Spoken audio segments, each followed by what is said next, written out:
Halo, Shalom Bapak Ibu Saudara semua, puji nama Tuhan. Pagi hari ini kita kembali bertemu untuk merenungkan firman Tuhan sama-sama. Sebelumnya saya ajak Bapak Ibu Saudara kita berdoa terlebih dahulu. Mari. Bapa di surga, kami bersyukur, kami berterima kasih untuk kebaikan-Mu dalam kehidupan kami, penyertaan-Mu selama semalam tadi. Dan kalau sebentar kami mau mengawali hari, kami mau berjalan bersamamu, biarlah Engkau yang memimpin, Engkau yang menyertai kami, memegang terus tangan kami Tuhan. Dan hari ini kami awali untuk merenungkan firman-Mu, juga Tuhan menolong, biar kami beroleh rema dari firman yang Engkau tabur hari ini Tuhan, menjadi bekal kami berjalan bersamamu sepanjang hari ini. Terima kasih, kami serahkan doa kami serahkan hidup kami sepanjang hari dalam tangan-Mu. Terpujilah nama-Mu Bapa, kami bersyukur, kami berterima kasih. Haleluya, dalam nama Yesus kami berdoa. Haleluya, amin. Ya, puji nama Tuhan. Pagi hari ini yang mau saya bagikan ke Bapak Ibu Saudara terambil dari Kisah Para Rasul pasal yang ke-20, ayat yang ke-13 sampai ayat yang ke-16. Ayatnya pendek dan itu bercerita tentang perjalanannya Rasul Paulus dari Makedonia, saudara. Nah, mari kita lihat firman Tuhan. Saya akan bacakan, Bapak Ibu boleh menyimak. Ini perjalanan Rasul Paulus menyusuri Makedonia, dan ini dia perjalanan dari Troas ke kota yang bernama Miletus. Demikian firman Tuhan. Kami berangkat lebih dahulu ke kapal dan berlayar ke Assos dengan maksud untuk menjemput Paulus di situ sesuai dengan pesannya, sebab ia sendiri mau berjalan kaki melalui darat. Ketika ia bertemu dengan kami di Assos, kami membawanya ke kapal, lalu melanjutkan perjalanan kami ke Mitilene. Dari situ kami terus berlayar, dan pada keesokan harinya kami berhadapan dengan Pulau Kios. Pada hari berikutnya kami menuju Samos, dan sehari kemudian tibalah kami di Miletus. Paulus telah memutuskan untuk tidak singgah di Efesus, supaya jangan habis waktunya di Asia, sebab ia buru-buru agar jika mungkin ia telah berada di Yerusalem pada hari raya Pentakosta. Puji nama Tuhan. Bapak Ibu Saudara, yang mau saya bagikan pagi hari ini, kita lihat di ayat yang ke-16. Apa yang mau saya share, saudara? Di sini Paulus memutuskan untuk tidak singgah di Efesus, supaya jangan habis waktunya di Asia. Saya berhenti di situ dulu, saudara. Ini adalah perjalanan penginjilan Paulus. Seperti tadi saya bilang, dia pergi ke Asia Kecil, dia berkeliling dari Roma, Galatia, Efesus, dan banyak sekali kota, saudara. Dan perjalanan salah satunya adalah melalui Troas dan Miletia ini yang kita baca hari ini. Dan di perjalanan tersebut, Paulus memilih untuk tidak kembali lagi, walaupun cuma mampir, saudara, dilewati gitu ya, ke kota yang bernama Efesus. Tapi Paulus memilih untuk tidak lewat ke Efesus, tidak singgah ke Efesus. Nah, ayat berikutnya itu yang menjadi poin saya hari ini untuk saya sharekan. Demikian firman Tuhan. Sebab Paulus ia buru-buru agar jika mungkin ia telah berada di Yerusalem pada hari raya Pentakosta. Puji nama Tuhan. Saudara, hari raya Pentakosta adalah salah satu hari raya yang penting untuk orang Yahudi pada masa itu ya. Biarpun dia sudah seperti Paulus, dia sudah berkeliling ke kota-kota keluar dari Israel, wilayah Yahudi. Tapi orang-orang Israel pada hari Pentakosta, khususnya orang-orang yang sudah percaya Tuhan Yesus, mohon maaf, orang-orang Israel ada yang belum percaya Tuhan Yesus juga. Jadi orang-orang yang sudah percaya Tuhan Yesus, mereka sangat menghargai yang namanya hari raya Pentakosta, karena hari raya Pentakosta Di situ mereka mengingat apa yang Tuhan sudah kerjakan lewat Roh Kudus-Nya. Mereka sangat menghargai hari raya Pentakosta, saudara. Dan juga adat Yahudi di hari raya yang Pentakosta itu ada semacam panen gitu ya. Jadi kalau kita di sini saudara-saudara yang dari GKJ, mereka kalau hari raya Pentakosta kan ada tuh kayak jadi kayak bikin semacam drama bawa panen seperti itu. Dan itu juga yang terjadi di Israel, saudara. Nah, kalau bagi Paulus, saya sangat yakin dia karena dia sendiri yang dipanggil sama Tuhan dengan cara yang ajaib ya, saudara. Paulus sendiri bilang, aku ini beda sama rasul-rasul yang lain. Dia sangat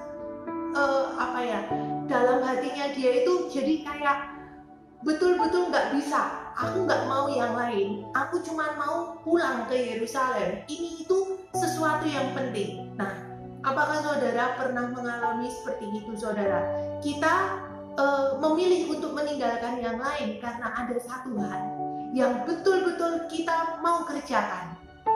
Kita rela meninggalkan urusan yang lain supaya kita bisa pergi ke sini nih. Aku mau pergi ke sini. Aku mau mengerjakan ini nih. Nah, kita rela untuk melupakan, menyingkirkan dulu yang lain. Nah, itu juga yang terjadi sama Paulus, saudara. Dia sebisa mungkin dia harus ada di Yerusalem ketika hari raya Pentakosta. Nah, dan di sini apa yang saya tangkap, saudara, ayat yang ke-16 ini menarik, saudara. Dia katakan, sebab Paulus buru-buru agar jika mungkin ia telah berada di Yerusalem. Tiba-tiba seperti Tuhan itu mengingatkan, saudara, kita cuma sebentar di dunia. Jika mungkin Paulus berada di Yerusalem untuk Pentakosta, artinya apa, saudara? Waktu yang Paulus miliki itu nggak banyak. Begitu juga dengan kita.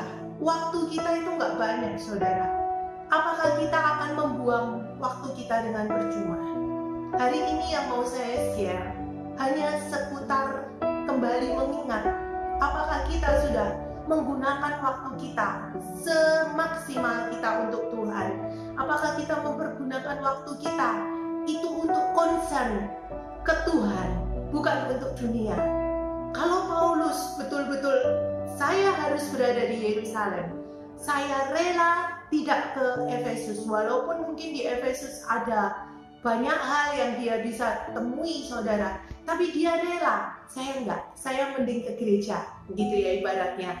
Paulus, saya harus segera ke Yerusalem, waktu saya tidak banyak. Saudara, di masa-masa pandemi seperti sekarang, Tuhan izinkan kita, masih banyak orang yang dalam tanda kutip menggunakan waktunya dengan tidak benar. Kalau saya boleh bilang, kenapa, saudara? Justru di waktu-waktu yang seperti ini waktu kita untuk mencari Tuhan, waktu kita untuk mendekat sama Tuhan. Ada satu cerita, saudara, kesaksian dari saya ya. Saya juga pernah diizinkan Tuhan untuk berjabat tangan dengan COVID gitu. Saya pernah diizinkan Tuhan isoman. Hari ini kalau ingat, sekitar 12-14 hari saya karantina, saudara. Saya agak nyesel. Kenapa, saudara?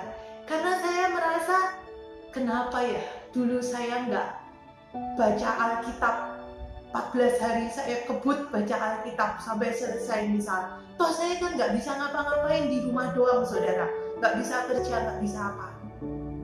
Saya merasa, saya kurang maksimal. Tapi sudah terlanjur, saudara. Waktu sudah berjalan. Sekarang saya sudah lulus dari karantina. Saya sudah sembuh. Saya nggak bisa mengulang waktu yang lalu. Dan ketika saya baca firman Tuhan ini, saudara, Tuhan cuma mengingatkan saya. Begitu juga mengingatkan Bapak Ibu Saudara semua. Waktu yang kita punya itu nggak banyak.